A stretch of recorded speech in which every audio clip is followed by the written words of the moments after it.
Hey guys, what's going on? My name's Dom, and I'm your one and only Marvelous Imp. And today we're going to be talking about Spider-Man Into the Spider-Verse, where we're given a story synopsis of teen Miles Morales becomes the Spider-Man of his universe and must join with 5 spider-powered individuals from other dimensions to stop a threat for all realities. This was directed by Bob Pierschitti, Peter Ramsey, Rodney Rothman, and written by Phil Lord and Rodney Rothman. Now, we have lots of chefs in the kitchen. Now, when we get a lot of chefs in the kitchen and we start dishing out a meal, sometimes it can't work. When we get a lot of directors and writers on the same project, it can get a little bit hairy. And there's a lot of confusion, and sometimes we don't know what's fully going on in the movie. And I'm so happy to say that is not the case for Spider-Man Into the Spider-Verse. This movie was awesome.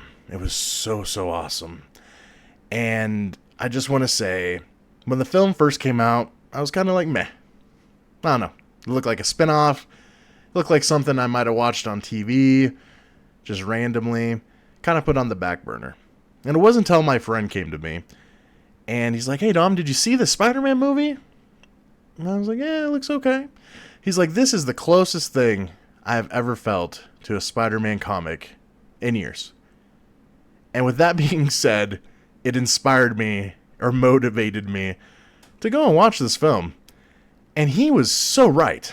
I can't tell you more on why this movie is so amazing, other than the fact that it hits that comic book feeling. And it does wonders with its art studio. The artwork that's portrayed in the film is just so spot on to what you would read in a comic. And it fits and hits that element of the world of Spider-Man so well. It really does. Another thing that it does well is, again, character development for all these characters. Another thing that lots of films can fail at is introducing characters. And again, sometimes when we introduce so much and we got so many characters coming into a film, it's hard for a director and writer to flesh them out and make you care about them. Why? Because you only have so much time in your film to make you want to care about these characters. And in Into the Spider-Verse, that's done. You do feel these characters. You do empathize with Miles Morales and Peter Parker and some of the other Spider-Men or Spider-Women there. And it's done so well.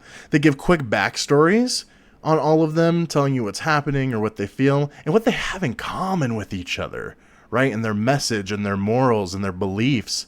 And it's just so well done in the storytelling that really makes you empathize with them and care about them so much. Not to say even that we have an outstanding cast. When I looked at the cast, I was just in awe to see how many just great actors we have in here who are voicing these characters. Nicolas Cage is one of the Spider-Men. We have Liv Schreiber as Kingpin. Zoe Kravitz plays Mary Jane. We have Jake Johnson as Peter Parker, and then Chris Pine as another Peter Parker. And of course, Haley Steinfeld is Gwen Stacy. There's just so much goodness in everything here in this movie that makes it awesome. The storytelling's great. It has a great pace. It never gets boring. You're constantly on the edge of your seat to see what's going to happen next. That's another thing that I just love about the movie. And the next thing is the soundtrack. The soundtrack is amazing. Whoever came up with this soundtrack, or some of these songs, I mean, you just really feel. The What's Up Danger, I think by Black Canary, towards the end of the film, I got goosebumps.